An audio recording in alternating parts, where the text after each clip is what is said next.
70 days complete course series चल रही है जिसमें परसेंटेज का पार्ट 16 है। ऑलरेडी मैं पार्ट 1 से लेके पार्ट 15 तक कंप्लीट करा चुका हूं। जो लोग नहीं देख पाए हैं वो प्लेलिस्ट में जाके, ऑलरेडी मैं प्लेलिस्ट क्रिएट कर चुका हूं, जाके देख सकते हैं। ऑलरेडी हमारा 2 टॉपिक्स कंप्लीट हो चुका है, time and work and pipe and system. 3rd topic चल रहा है, ये भी आपको कल कंप्लीट हो जाएगा। स्टार्ट करते हैं। क्वेश्चन स्टार्ट करने से पहले मैं आपको कुछ कॉन्सेप्ट बताना चाहता हूँ। देखो कॉन्सेप्ट क्या है, मान लेते हैं कि आपकी 100 रुपये की इनकम है, 100 रुपये आपकी आय है, ठीक है। 100 रुपये आपकी आय है, आपने क्या किया, टैक्स भर दिया उसमें से 20 रुपये। 20 रुपये आप क्या करते हैं, टैक्स भरते हैं। तो आपका नेट इनकम, जिसको नेट इनकम बोल लो या जिसको शुद्ध इनकम बोल लो, तो बताओ 100 रुपये आय है, आपने क्या किया, इनकम आपकी 100 रुपये है, आप कमाते हो 100 रुपया, टैक्स भरते हो 20 रुपया, तो यानी आपने बचाया। रियल में आपका नेट इनकम कितना रहा, 80 रुपया। यहां तक समझ में आया। तो इनकम इज इक्वल टू क्या होता है, टैक्स प्लस नेट इनकम, ठीक है। दूसरी चीज, फिर वही सेम चीज को मैं आपको बताता हूं। 100 रुपया आप कमाते हो, ठीक है, आपने क्या किया, अब आपका टैक्स क्या हो गया, बढ़ गया, 5 रुपया टैक्स बढ़ गया। यानी पहले 20 रुपया देते थे टैक्स, अब कितने देने लगे, 25 रुपये। तो आप सोचो 100 रुपये में 25 रुपया आपने टैक्स देने लगे तो कितना रुपये नेट इनकम, आपका नेट इनकम कितना हुआ, 75 रुपया। लेकिन ध्यान दो, 5 रुपया आपने टैक्स बढ़ाया तो नेट इनकम कितना घटा, 5 रुपया। यानी कि टैक्स बढ़ेगा, अगर टैक्स का रेट बढ़ेगा तो नेट इनकम क्या होगा, घटेगा, सेम उतना ही घटेगा। अब देखो सेम यहाँ पे देखो 100 रुपया आप कमा रहे हो, ठीक है, फिर मैंने क्या किया, टैक्स अब 25 रुपया दे रहे थे, 10 रुपया और बढ़ा दिया, यानी कि 35 रुपया देने लगे टैक्स। तो नेट इनकम कितना हो जाएगा, 65 रुपया। यानी 10 रुपये टैक्स बढ़ाए तो देखो 10 रुपया यहाँ से क्या हो गया, नेट इनकम घट गया, 75 से 65 हो गया, नेट इनकम क्या हो गया, घट गया। यानी यहाँ से एक चीज मिल गया कि अगर टैक्स बढ़ाओगे नेट इनकम घटेगा, टैक्स को रिड्यूस करोगे नेट इनकम क्या होगा, बढ़ेगा। यानी एक दूसरे के क्या हो गया, अपोजिट। और दूसरी चीज, और ये क्या होंगे, इक्वल होंगे, क्योंकि देखो 5 घट रहा है तो 5 बढ़ रहा है, 10 बढ़ रहा है तो 10 घट रहा है। तो इससे क्या कॉन्सेप्ट होगा, ऐसे ही कॉन्सेप्ट हम यूज करेंगे ऐसे क्वेश्चन को। देखो क्वेश्चन कैसे है, क्वेश्चन कह रहा है कि if income tax is increases by 17%, income tax जो टैक्स है ना वो कितना परसेंट बढ़ा रहा है, 17% बढ़ा रहा है। तो क्वेश्चन कर रहा है net income will be reduce by 3%। तो नेट इनकम कितना घट रहा है, 3%। मैंने अभी बढ़ाया था, अगर टैक्स बढ़ाओगे तो नेट इनकम घटेगा। तो देखो ध्यान से देखो, बेसिक अप्रोच करते हैं। सबसे पहले बेसिक अप्रोच, इसको बोल लो शॉर्ट भी मेथड। इसके एक फार्मूला है, फार्मूला भी मैं आपको लिखवा दूंगा। मैं आपको फार्मूला को सजेस्ट नहीं करूंगा, बट फिर भी आपको फार्मूला याद रख लीजिएगा। देखो टैक्स कितना परसेंट से इंक्रीज हुआ, 17% से, तो 17/100। जितना टैक्स इंक्रीज हुआ उतना ही नेट इनकम घटता है, यानी इक्वल होगा। आपको मैंने बता चुका हूं, नेट इनकम इंटू क्या, 3/100। नेट इनकम कितना से घट रहा है ये, और ये आपको बताया था कि इक्वल होता है, जितना टैक्स बढ़ेगा उतना नेट इनकम घटेगा। बस ये चीज हो गया। 100 से 100 कैंसिल, देखो टैक्स बाई नेट इनकम कितना आ गया, 3/70।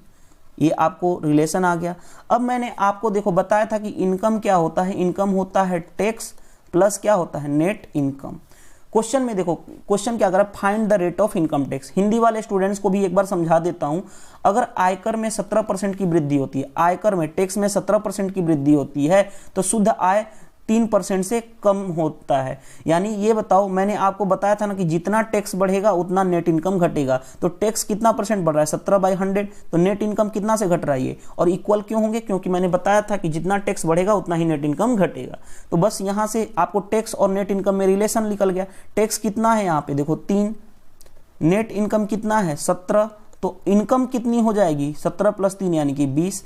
अब आपसे क्वेश्चन क्या करा है, आयकर की दर ज्ञात करो, ये रेट ऑफ इनकम, रेट निकालना है। तो रेट कितना होता है, कितना टैक्स भर रहे हो, रेट ऑफ इनकम टैक्स कह रहे हैं ना, कितना टैक्स भर रहे हैं, 3, कितने इनकम में से, 20 में से, और परसेंटेज में कह रहा है तो 100, 20 5 100, यानी कितना, 15% आपका रेट ऑफ इनकम टैक्स है।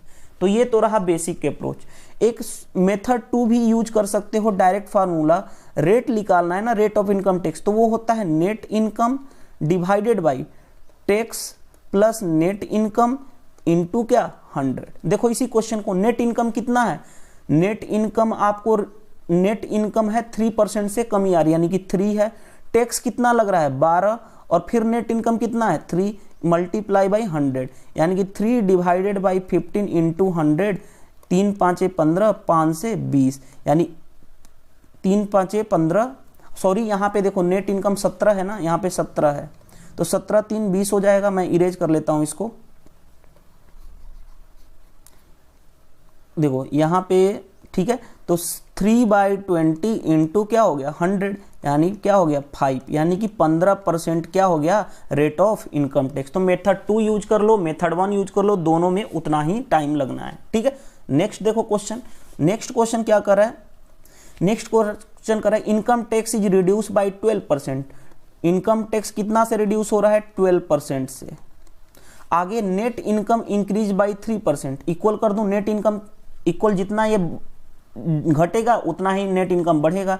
तो नेट इनकम इनटू क्या कितना से बढ़ रहा है 3/100, ये से ये कैंसिल हो गया, यानी tax divided by net income कितना हो गया 3/12। आपसे क्वेश्चन क्या पूछा जा रहा है, ध्यान से देखो, find the rate of income tax. एक बार हिंदी वाले स्टूडेंट्स पढ़ के सुनाता हूं। अगर आयकर में 20% की कमी कर दी जाए, आयकर में 20% की कमी कर दी जाए तो शुद्ध आय 3% बढ़ जाता है, तो शुद्ध आय 3% बढ़ जाता है, यानी जितना टैक्स घटेगा उतना ही नेट इनकम बढ़ेगा। तो इसलिए हमने इक्वल कर दिया, इनमें रिलेशन आ गया। आपको पता ही है कि इनकम क्या होता है, टैक्स प्लस नेट इनकम। शुद्ध नेट इनकम को बोलते हैं शुद्ध आय। ठीक है, तो टैक्स कितना है देखो यहाँ से 3, नेट इनकम कितना है 12, तो इनकम कितना हो गया 12 और 3 15। आपको रेट निकालना है, तो रेट कितना होता है, टैक्स कितना, आप रेट ऑफ इनकम टैक्स पूछ रहा है तो कितना टैक्स पे कर रहे हैं 3, कितने में इनकम में से 15 में से, इंटू क्या हो गया 100, 3 5 15 यानी क्या 20% क्या हो गया इनकम टैक्स। और ये 100 से क्यों मल्टीप्लाई किया, क्योंकि परसेंटेज में कह रहा है रेट। ठीक है, मेथड 2 अप्लाई कर सकते हो। फार्मूला क्या था रेट निकालने का, नेट इनकम कितना परसेंट से घट रहा है 3 से, और टैक्स कितना है 12 और नेट इनकम कितना है 3, यानी कि दोनों को सम कर लो, नीचे हमेशा दोनों का सम होता है, इंटू क्या 100, 3/15 इंटू क्या हो गया 100, 3 से 5 और ये कितना हो गया 20, यानी क्या हो गया 20%। तो आप दोनों में से कोई यूज कर सकते हो, इट्स योर चॉइस, दोनों में से आपको कोई प्रॉब्लम्स नहीं आने वाली। नेक्स्ट क्वेश्चन देखते हैं। ये जितने भी क्वेश्चन ले रहा हूं ना सारे एसएससी एग्जाम्स के आए हुए क्वेश्चन हैं। देखो, if income tax is increase by कितना 20%, इनकम टैक्स कितना से इंक्रीज हो रहा है 20% से, तो 20/100। Net income decreases bye 3%, net income कितना है डिक्रीज कर रहा है 3% से, तो 3/100।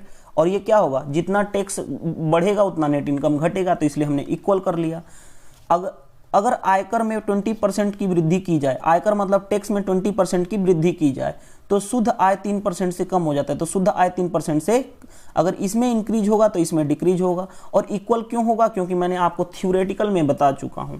तो आयकर की दर ज्ञात करें, यहां से रिलेशन निकाल दें, ये कैंसिल हो गया, टैक्स बाई नेट इनकम कितना आ गया 3/22।